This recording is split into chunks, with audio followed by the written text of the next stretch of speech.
Are you someone who's thinking about using Renovating or Airbnb to boost your retirement income?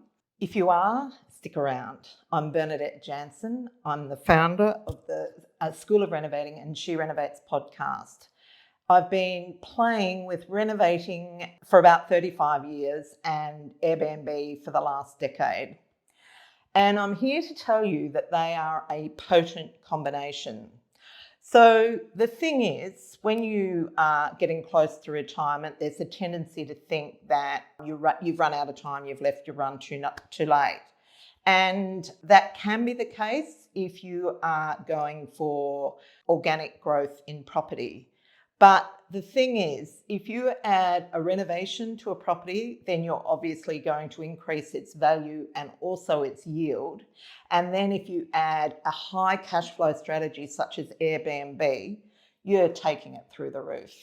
So I'm going to talk to you about 6 strategies for generating income for your retirement. And stick around to the end because I also want to tell you about the 3 things that you must do before you give up your day job. Because once you've stopped working, some doors close, others are open, but you want to make sure that you set yourself up so that you are in the best position possible to get results. Now, strategies. So presumably you're in a big house and the chicks have flown or they're going to leave home. And so the first thing to think about is what to do about that property. If you are thinking about downsizing, then the first port of call is to renovate that home before you sell it. And because you want to maximise your return, for most Australians, their family home is the bulk of their wealth. And so you want to make sure that that returns you the most money. So you renovate it. And that renovation will vary from just a minor cosmetic freshen up to what we call a cosmetic plus renovation. We rarely do full structural renovations, particularly not in that scenario. So generally we keep the scope back, but usually it's important to do more than just the cosmetic improvements in order to maximise your return on the property. But I think that most people should be able to produce at least 100,000 or 200,000 extra profit out of their property after they've paid their costs. Which brings us to the next point. What do you buy as your downsizer? And this is where a lot of people make a big mistake. They buy a property retail. Whereas what we want to do is buy something wholesale. So we get it at the lowest price and we are able to improve it to meet our personal needs. It's highly likely that this is the last home that you will buy. It may not be, but you want to make sure that you get it in a really desirable area and you get exactly what you want. And the best way to do that is create it yourself. And in the process, build yourself some extra equity. So add another couple of 100,000 to your asset base. Now, what if you're not going to downsize? What if you want to stay in your family home and into your later years? Then I would suggest you think about a renovation to produce a second income. So if you've got heaps of super or retirement income, then this video is not for you. But if you haven't, then that's a really good way to produce additional income. So sometimes it takes a bit to get that through council, so you need to be quite strategic about how you present it. But for most people, that's an option.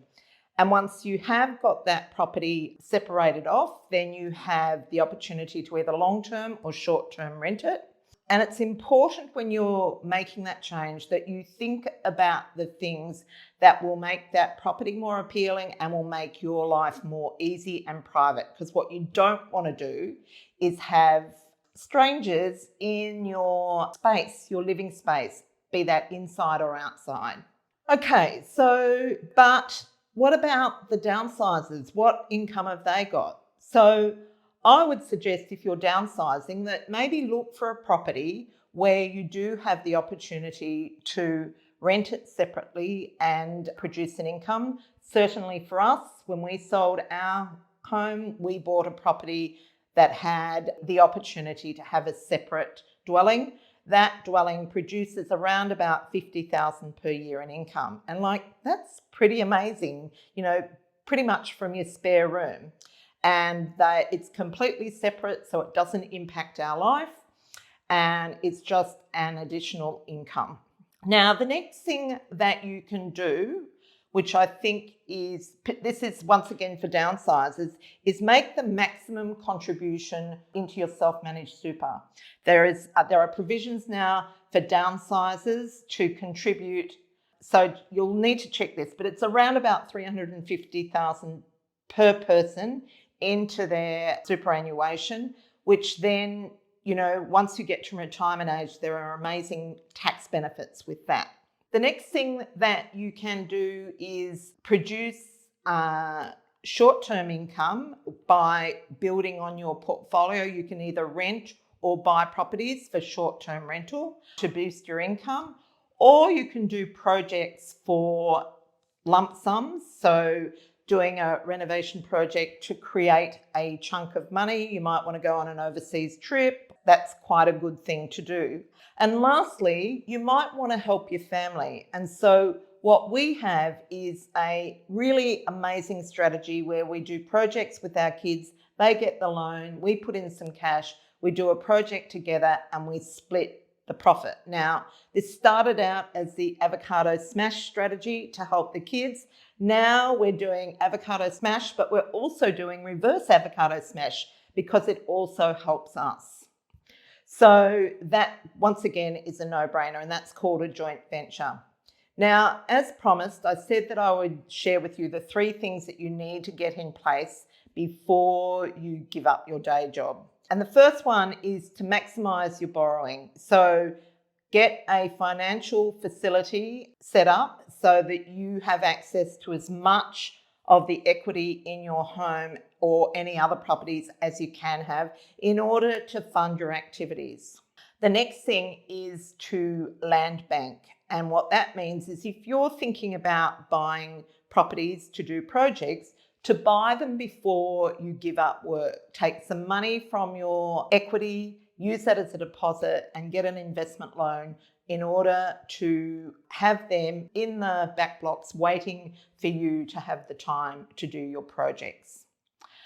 And the last thing is to pay off your mortgage. You do not want to be worrying about mortgage payments in your twilight years because it's just a drag. I personally think debt is fine on investment properties, but not on your family home. So try and get that paid off. And there are some great renovating strategies in order to do that. If you would like to know more about this topic, you can click the link below this video and come to our Renovate Retirement Workshop. I look forward to seeing you there.